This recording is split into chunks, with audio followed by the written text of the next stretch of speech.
एक बुढ़िया थी। उस बुढ़िया का एक बेटा था जिसका नाम था रामनाथ। रामनाथ धन कमाने के लिए परदेश चला गया। बुढ़िया अपने पुत्र के विदेश जाने के बाद बहुत चिंतित और दुखी रहने लगी, क्योंकि वह उसे प्रायः नित्य खरी खोटी सुनाया करती थी। इसलिए बुढ़िया प्रतिदिन चिंतित और उदास रहती और घर के बाहर स्थित कुएं पर बैठकर रोया करती थी। बुढ़िया का यह कर्म रोज चलता रहा। एक दिन कुएं में से दिए की माँ नामक एक स्त्री निकली और उसने बुढ़िया से पूछा, बूढ़ी माँ, तुम इस तरह बैठकर क्यों रोती हो? तुम्हें किस बात का कष्ट है? तुम मुझे अपना दुख बताओ, मैं तुम्हारे दुख दूर करने का प्रयत्न करूंगी। बुढ़िया ने उस स्त्री का प्रश्न सुनकर कोई भी जवाब नहीं दिया और रोती ही रही। दिए की माँ बार बार एक प्रश्न दोहराती जा रही थी। वह बुढ़िया इस बात से झुंझुला उठी। उस बुढ़िया ने दिए की माँ से कहा, तुम मुझे बार बार ऐसा क्यों पूछ रही हो? क्या सचमुच ही तुम मेरा दुख जानकर उसे दूर कर दोगी? बुढ़िया की बात सुनकर दिए की माँ ने उत्तर दिया, मैं अवश्य ही तुम्हारे कष्टों को दूर करने का प्रयत्न करूंगी। बुढ़िया ने दिए की माँ का ऐसा आश्वासन पाकर कहा, मेरा बेटा कमाने के लिए परदेश चला गया है। उसके पीछे मेरी बहू मुझे बहुत बुरा भला कहती रहती है। यही मेरे दुख का कारण है। बुढ़िया की बात सुनकर दिए की माँ ने कहा, यहाँ के वन में संकटा माता रहती है। तुम अपना दुख उनसे सुनाकर कष्ट से छुटकारा पाने के लिए प्रार्थना करो। माँ बहुत दयालु है, दुखियों के प्रति बहुत सहानुभूति रखती है। निसंतानों को संतान, निर्धनों को धनवान, निर्बल को बलवान और अभागों को भाग्यवान बनाती है। उनकी कृपा से सौभाग्यवती स्त्रियां का सौभाग्य अचल हो जाता है।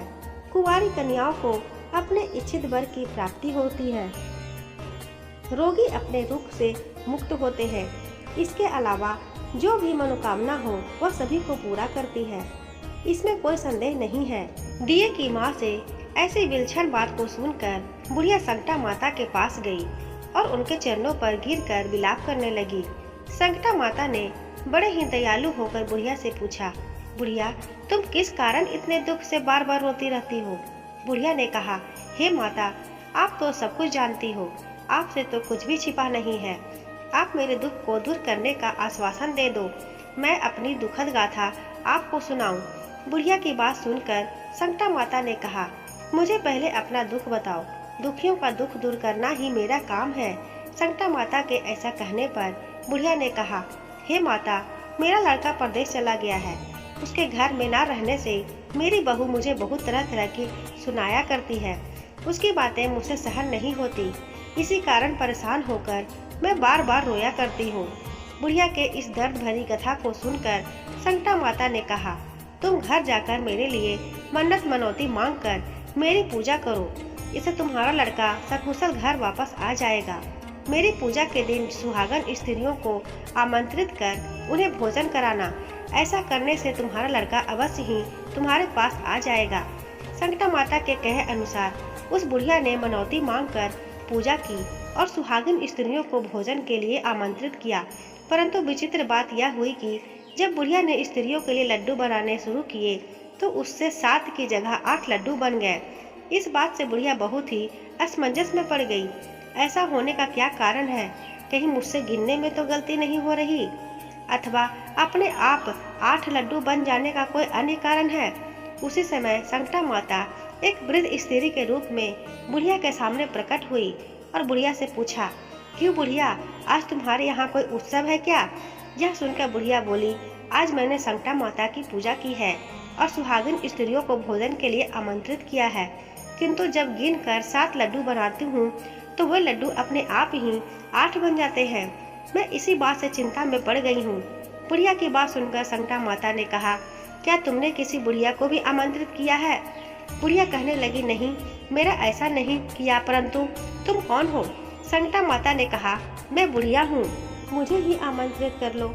ऐसा सुनकर बुढ़िया ने उस बुढ़िया रूप धारी संकटा माता को भोजन के लिए आमंत्रित कर लिया।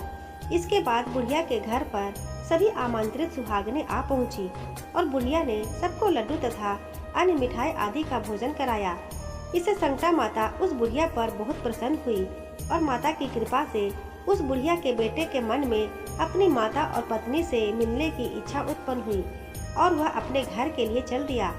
कुछ दिन बीतने के बाद वह बुढ़िया संकटा माता की पूजा कर सुहागिनों को भोजन करा रही थी कि किसी ने उसके लड़के के आने की सूचना दी, लेकिन बुढ़िया अपने काम में लगी रही। उसने कहा, लड़के को बैठने दो, मैं सुहागिनों को जिमा कर अभी आती हूँ। लड़के की बहू ने पति के आने का समाचार सुना। उसी क्षण पति के स्वागत के लिए तुरंत घर की ओर चल दी। लड़के ने अपनी पत्नी को देखकर मन में सोचा कि मेरी स्त्री मेरे प्रति कितना प्रेम रखती है, जो खबर पाते ही मुझसे मिलने आ गई। परंतु मेरी माँ को मुझ पर जरा भी प्रेम नहीं है। मेरे आने की खबर पाकर भी मेरी माँ मुझसे मिलने नहीं आई। जब पूजा का काम समाप्त हो गया, सभी सुहागिनें भोजन करके अपने अपने घर को लौट गई। बुढ़िया अपने बेटे से मिलने के लिए उसके पास पहुंची। माँ के आने पर लड़के ने पूछा, माँ अब तक कहाँ थी? माँ ने कहा, बेटा मैंने तुम्हारी कुशलता के लिए संकटा माता से मनौती मांग रखी थी। उसी को पूरा करने के लिए सुहागिनें जमा रखी थी। संकटा माता की कृपा से उसका मन अपनी पत्नी से हट गया। उसने माँ से कहा, माँ या तो मैं यहाँ रहूँगा या यह रहेगी। बुढ़िया ने कहा, बेटा तुम्हें मैंने बड़ी कठिन तपस्या से पाया है, इसलिए तुम्हें छोड़ नहीं सकती। इसलिए चाहे बहू का त्याग भी करना पड़े, मैं कर सकती हूँ। अतः लड़के ने अपनी स्त्री को घर से निकाल दिया। घर से निकालकर बाहर आई तो बहुत दुखी मन से एक पीपल के पेड़ के नीचे बैठकर रोने लगी। एक राजा उधर से जा रहा था। उसे रोता देखकर राजा रुका और पूछा, तुम क्यों रो रही हो? तब उसने अपनी सारी व्यथा राजा को कह सुनाई। राजा ने कहा, आज से तुम मेरी धर्म बहन हो, इसलिए रो मत। मैं तुम्हारे सभी कष्टों को दूर करने का प्रयास करूंगा। यह कहकर राजा उस स्त्री को अपने महल में लेकर आ गया। महल जाकर राजा ने रानी को सारी कथा सुनाई और रानी को कहा, देखो आज से मेरी यह धर्म बहन है। इसे महल में ही रहेगी और इसको किसी भी प्रकार का कष्ट नहीं होना चाहिए। राजा के यहाँ पहुंचकर कुछ दिन बाद धर्म से प्रेरित होकर रामनाथ की स्त्री ने भी संकटा माता का व्रत आरंभ कर दिया और संकटा माता के निमित्त सुहागिनों को भोजन कराने के लिए आमंत्रित किया। उसने रानी को भी आमंत्रित किया। जब सभी सुहागिनें लड्डू खाने लगी तो रानी ने कहा, मुझे तो रबड़ी मलाई और स्वादिष्ट मिष्ठान ही हजम होते हैं, यह पत्थर समान लड्डू कैसे हजम होंगे? ऐसी अवहेलना पूर्ण बातें कहकर रानी ने लड्डू खाने से मना कर दिया। कुछ समय बाद संकटा माता की कृपा से रामनाथ अपनी पत्नी को खोजते हुए राजा के महल में आया। वहां आकर अपनी पत्नी को संकटा माता की पूजा करते हुए देखा तो संकटा माता को हाथ जोड़कर प्रणाम किया और अपनी पत्नी से कहा, प्रिय मेरे अपराध को क्षमा करो। पत्नी ने कहा, नाथ यह सब प्रारंभ से ही होता है, इसमें आपका कोई दोष नहीं है। आप मेरे ईश्वर रूप हो, मेरे ही अपराध को क्षमा करें। यह कहकर दोनों ने विधि पूर्वक संकटा माता का व्रत कथा सुनी, संकटा माता की पूजा की। पूजा को समाप्त कर सुहागिनों को जिमा कर दोनों पति पत्नी अपने घर की ओर प्रस्थान कर लिए। जाते समय रामनाथ की स्त्री ने राजा रानी से कहा, जब मुझ पर दुख पड़ा था तो आप लोगों ने धर्म बहन बनाकर मुझे आश्रय दिया था। यदि आपको किसी भी तरह की सहायता की आवश्यकता हो तो मेरी कुटिया में निसंकोच चले आना। ऐसा कहकर दोनों पति पत्नी अपने घर चले आए। संकटा माता के प्रसाद का निरादर करने के कारण रानी घर भारी संकट आ पड़ा। रामनाथ की बहू के जाते ही उनका राजपाट नष्ट हो गया। ऐसी विपत्ति में पड़कर रानी ने राजा से कहा, न मालूम वह तुम्हारी धर्म बहन कैसी थी, उसके यहाँ से जाते ही सब कुछ नष्ट हो गया। रानी ने राजा से कहा, जाते समय वह कह रह गई थी कि जब मेरे पर कष्ट पड़ा था तब मैं तुम्हारे यहाँ आई और कदाचित तुम्हारे ऊपर कोई भी कष्ट पड़े तो तुम मेरे घर चले आना, इसलिए हम लोगों को उसके यहाँ ही चलना चाहिए। ऐसा विचार कर राजा रानी दोनों ही अपनी धर्म बहन के घर गए। वहाँ जाकर रानी ने कहा, बहन तुम्हारे जाते ही ऐसा क्या हो गया कि हमारी सारी संपत्ति नष्ट हो गई, हम लोग बहुत परेशानी में पड़ गए हुए हैं। रानी की बात सुनकर रामनाथ की स्त्री ने कहा, बहन मैं तो कुछ नहीं जानती, मेरी तो सब करता धरता संकटा माता है, इसके अतिरिक्त कोई दूसरा नहीं। इसलिए मेरी राय में तुम संकटा माता से अपनी भूलों के लिए क्षमा याचना करो, उन्हीं की मान मनौली से तुम्हारा काम बन जाएगा, तुम्हारे सारे बिगड़े काम अपने आप सुधर जाएंगे।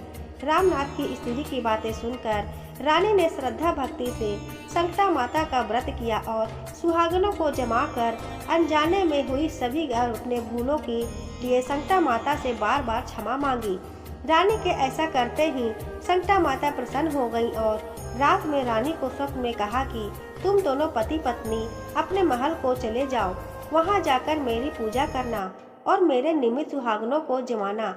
ऐसा करने से तुम्हारा गया हुआ राजपाट तुम्हें दोबारा वापस मिल जाएगा। सुबह होते ही रानी ने अपने स्वप्न की बात राजा को बताई। रानी की बात सुनते ही राजा उसी क्षण रानी को साथ लेकर अपने महल की ओर चल दिया। महल में आने के बाद राजा रानी ने संकटा माता के कहे अनुसार पूर्ण भक्ति भाव से माता संकटा की पूजा की और सुहागनों को भोजन कराया। ऐसा करने से उनका बिगड़ा हुआ सारा समय सुधर गया और सारा राजपाट उन्हें वापस मिल गया और वह पहले की तरह राज्य को भोगने लगे। बोलो संकटा माता की जय। दोस्तों, आपको यह कहानी कैसी लगी हमें कमेंट करके ज़रूर बताइएगा। कहानी पसंद आई हो तो वीडियो को लाइक शेयर एंड सब्सक्राइब करना ना भूलें। चैनल को अभी तक सब्सक्राइब नहीं किया है तो सब्सक्राइब कर लें, क्योंकि आपको ऐसी कहानियाँ रोज़ सुनने को मिलेगी। धन्यवाद।